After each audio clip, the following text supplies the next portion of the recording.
تو آج ہم کیمیائی بانڈنگ کی دنیا میں تھوڑا سا گہرائی میں جا رہے ہیں۔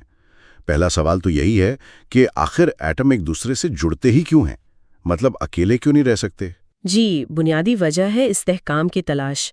دیکھیں، ہر ایٹم چاہتا ہے کہ وہ اپنے قریب ترین نوبل گیس جیسا الیکٹرانک انتظام حاصل کر لے۔ نوبل گیس جیسا؟ ہاں، یعنی اپنے سب سے باہر والے شیل میں یا تو 2 الیکٹرانز پورے کر لیں جسے ڈوپلیٹ رول کہتے ہیں، یا پھر 8 جسے آکٹیٹ رول کہتے ہیں۔ اچھا۔ اور یہ مستحکم حالت وہ عام طور پر اکیلے رہ کر حاصل نہیں کر پاتے، تو وہ بانڈ بناتے ہیں۔ سمجھ گیا۔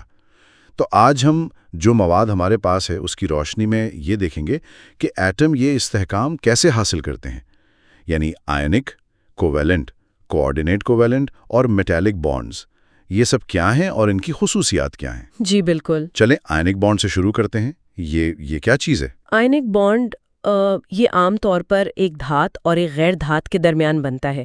اس میں ہوتا یہ ہے کہ الیکٹرانز کا مکمل تبادلہ ہوتا ہے۔ مکمل تبادلہ؟ مطلب ایک سے دوسرے کو؟ جی ہاں، ایک ایٹم عام طور پر دھات والا اپنا الیکٹران دے دیتا ہے اور مثبت آئن بن جاتا ہے، اور دوسرا یعنی غیر دھات وہ الیکٹران لے کر منفی آئن بن جاتا ہے۔ اب یہ جو مثبت اور منفی آئن بن گئے، ان میں ایک بڑی مضبوط کشش پیدا ہو جاتی ہے، الیکٹروسٹیٹک کشش کہتے ہیں اسے، اسی سے وہ جڑے رہتے ہیں۔ اس کی کوئی عام مثال جو روزمرہ میں نظر آتی ہو؟ سب سے عام مثال تو کھانے کا نمک ہے، سوڈیم کلورائڈ یعنی NaCl۔ اچھا، نمک؟ جی، سوڈیم Na دھات ہے، وہ آسانی سے ایک الیکٹران دے دیتا ہے۔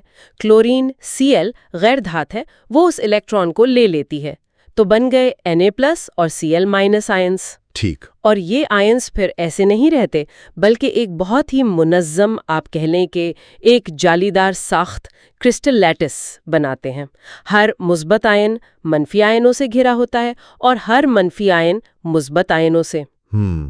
اسی لیے شاید یہ ٹھوس ہوتے ہیں۔ بالکل، اسی مضبوط ساخت کی وجہ سے آئنک کمپاؤنڈز عام طور پر کمرے کے درجہ حرارت پر ٹھوس ہوتے ہیں، اور ان کو پگھلانا بھی آسان نہیں ہوتا، بہت زیادہ درجہ حرارت چاہیے ہوتا ہے۔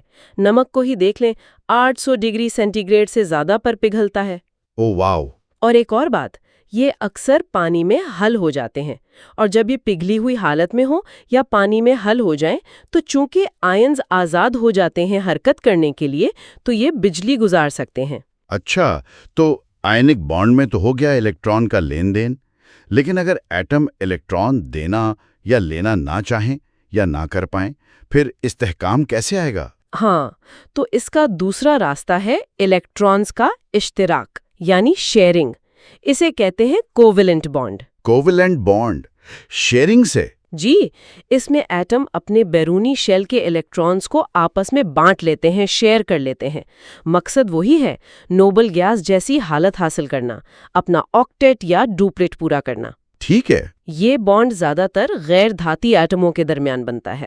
اچھا، جیسے پانی یا ہوا میں جو گیسیں ہیں؟ بالکل صحیح، hydrogen gas H2، oxygen O2، nitrogen N2، یہ سب گیسیں، پھر پانی H2O، میتھین گیس CH4، یہ سب کوویلنٹ بانڈنگ کی بہترین مثالیں ہیں۔ ان میں ایٹم الیکٹران جوڑوں کو شیئر کر کے مالیکیول بناتے ہیں۔ تو ان کی خصوصیات آئنک سے مختلف ہوں گے پھر؟ جی ہاں، کافی مختلف۔ دیکھیں، آئنک بانڈ میں تو آئنز کے درمیان بہت مضبوط کشش تھی۔ کوویلنٹ کمپاؤنڈز میں مالیکیولز کے درمیان اتنی مضبوط کشش نہیں ہوتی۔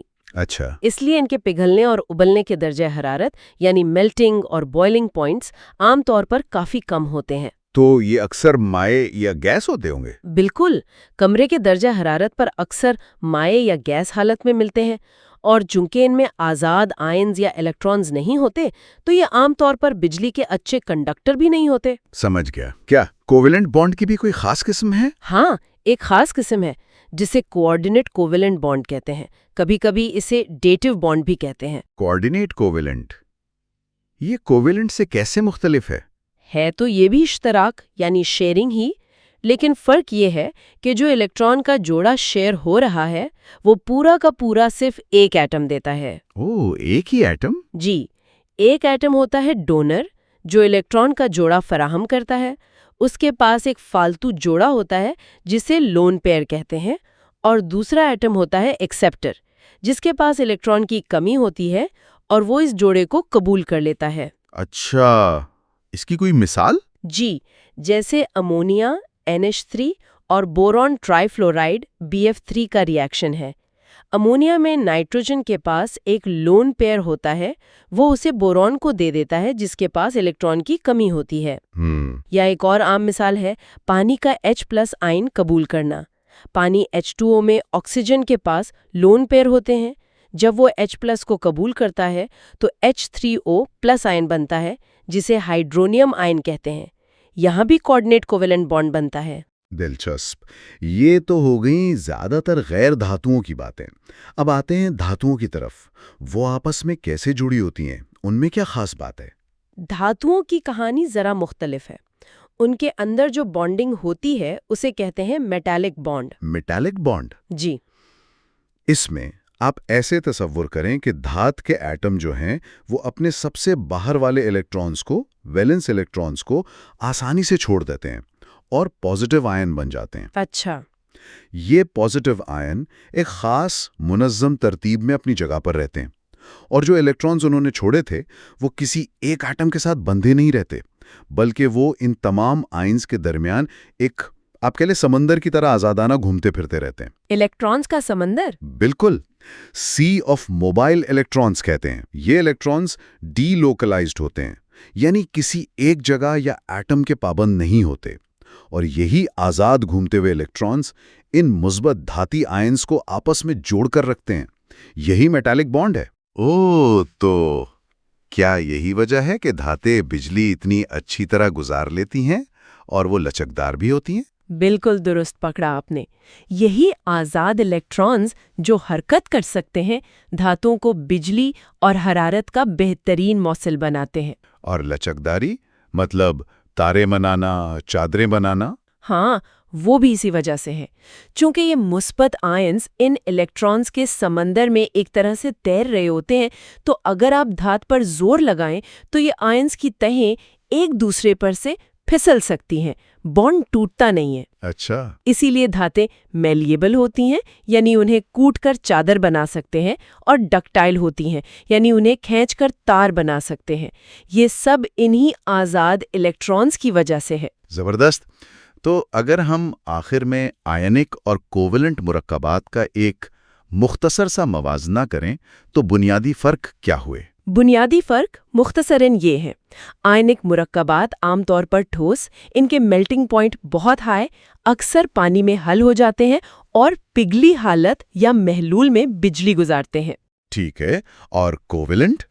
جبکہ کوولنٹ مرکبات اکثر مائع یا گیس، ان کے میلٹنگ پوائنٹ کم، عام طور پر پانی میں زیادہ حل نہیں ہوتے اور بجلی کے نان کنڈکٹر ہوتے ہیں۔ یہ فرق براہ راست ان کے اندر موجود بانڈ کی قسم کی وجہ سے ہے۔ بہت خوب۔ تو آج ہم نے جو معلومات ہمارے پاس تھیں ان کی روشنی میں کیمیائی بانڈنگ کی 4 اہم اقسام آیونک، کوولنٹ، کوآرڈینیٹ کوولنٹ اور میٹالک کو سمجھنے کی کوشش کی۔ دیکھا کہ یہ کیسے بنتے ہیں اور ان سے چیزوں کی خصوصیات کیسے بنتی ہیں۔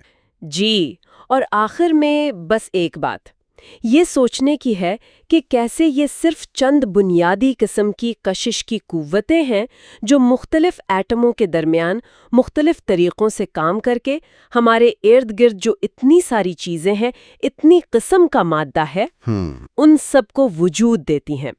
ہر چیز کی اپنی خصوصیات، اس کی مضبوطی، اس کا بجلی گزارنا یا نہ گزارنا، اس کا رنگ، اس کا کیمیائی رویہ، یہ سب کچھ انہی بانڈز پر منحصر ہے۔ واقعی یہ کیمیائی بانڈ ہی اصل میں مادے کی ساخت اور اس کے کردار کی بنیاد ہے۔